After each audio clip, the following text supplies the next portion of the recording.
नमस्कार दोस्तों। आज की इस वीडियो में हम एक गीत कविता की व्याख्या को देखेंगे। उसके साथ ही इस कविता के सार को भी समझेंगे। पहले हम इस कविता की लाइन बाय लाइन व्याख्या और इसके साथ साथ इस कविता के जो अंदर कठिन शब्द हैं हम उनको भी देखेंगे, जिससे कि जब हमें पेपर में अगर व्याख्या लिखने के लिए आ जाए तो हमें आसानी रहे। तो बिना वक्त गवाए शुरू करते हैं। एक छोटी सी कविता है जिसमें सिर्फ दो ही काव्यांश है। पहला काव्यांश, दिन जल्दी जल्दी ढलता है, हो जाए ना पथ में रात कहीं, मंजिल भी तो है दूर नहीं, यह सोच थका दिन का पंथी भी जल्दी जल्दी चलता है, दिन जल्दी जल्दी ढलता है।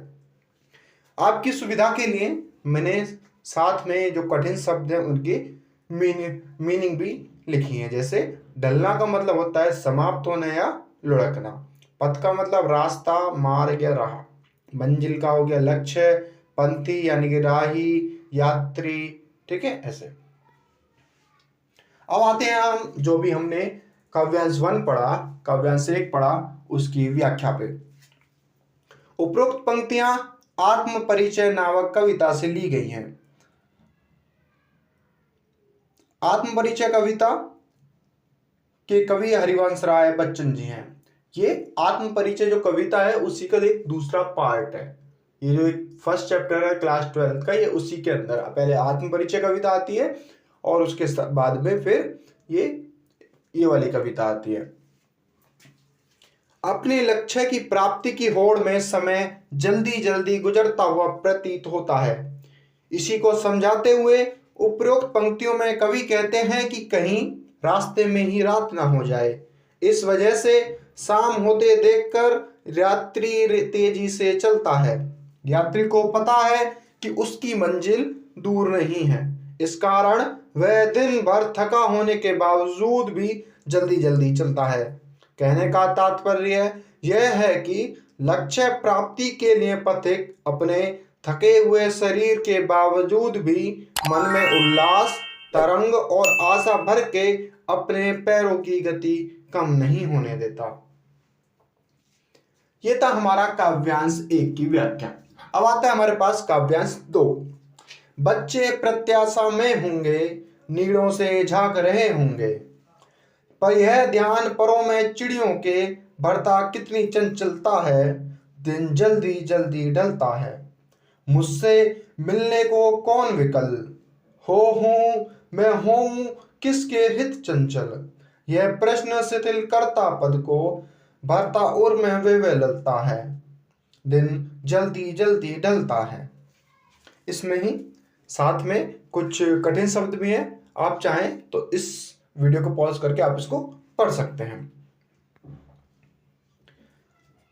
व्याख्या, उपयुक्त पंक्तियां आत्म परिचय नामक कविता से ली गई हैं, यानी कि एक गीत कविता की पंक्तियां ही हैं। ठीक है, वो आत्म परिचय चैप्टर के अंदर है। अगर आपने इससे पहली वाली वीडियो जिसमें मैंने आत्म परिचय कविता को समझाया है लाइन बाय लाइन, अगर वो नहीं देखिए तो आप जरूर जाके देखिए।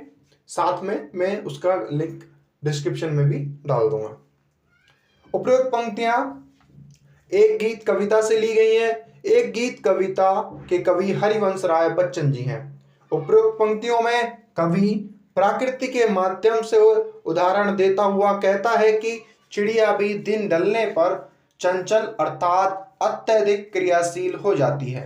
वे जितनी जल्दी हो सके अपने घोंसलों में पहुंचना चाहती है, क्योंकि उन्हें ध्यान आता है उनके बच्चे भोजन की आशा में घोंसलों से बाहर झांक रहे होंगे।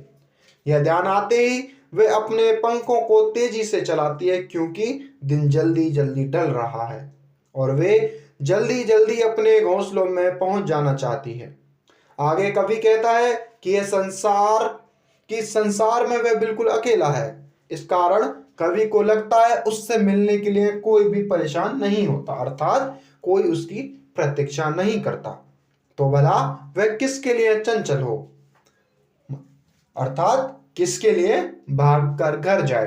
कवि के मन में जैसे ही यह प्रश्न आता है तो उसे महसूस होता है कि उसके पैर ढीले हो गए हैं। अर्थात कवि अपने आप को थका हुआ महसूस करता है। उसका हृदय इस बेचैनी से भर जाता है कि दिन जल्दी ढल रहा है और रात होने वाली है। कहने का मतलब यह है कि रात में अकेलेपन और उसकी प्रिया की वियोग पीड़ा कवि के मन को परेशान कर देती है। इस परेशानी से कवि का हृदय पीड़ा से बेचैन हो उठता है। ये अभी हमने कविता का लाइन बाय लाइन व्याख्या करी। अब आते हैं हम कविता की एक समरी, एक सार पर। एक गीत कविता हरिवंश राय बच्चन जी द्वारा रचित उनके काव्य संग्रह निशान निमंत्रण में संकलित है। ये जो कविता है एक गीत, ये निशान निमंत्रण से ली गई है और जिसको लिखा है हरिवंश राय बच्चन जी ने। अपने लक्ष्य की प्राप्ति की होड़ में समय जल्दी जल्दी गुजरता हुआ प्रतीत होता है। इसी को समझाते हुए इस कविता में कवि कहते हैं कि कहीं रास्ते में ही रात ना हो जाए। इस वजह से शाम होते देखकर यात्री तेजी से चलता है। लक्ष्य प्राप्ति के लिए पथिक अपने थके हुए शरीर के बावजूद भी मन में उल्लास, तरंग और आशा भरकर अपने पैरों की गति कम नहीं होने देता। कवि प्रकृति के माध्यम से उदाहरण देते हुए कहते हैं कि चिड़िया भी दिन ढलने पर अत्यधिक क्रियाशील हो उठती है। वह जितनी जल्दी हो सके अपने घोंसलों में पहुंचना चाहती है, क्योंकि उन्हें ध्यान आता है कि उनके बच्चे भोजन की आशा में घोंसलों से बाहर झांक रहे होंगे।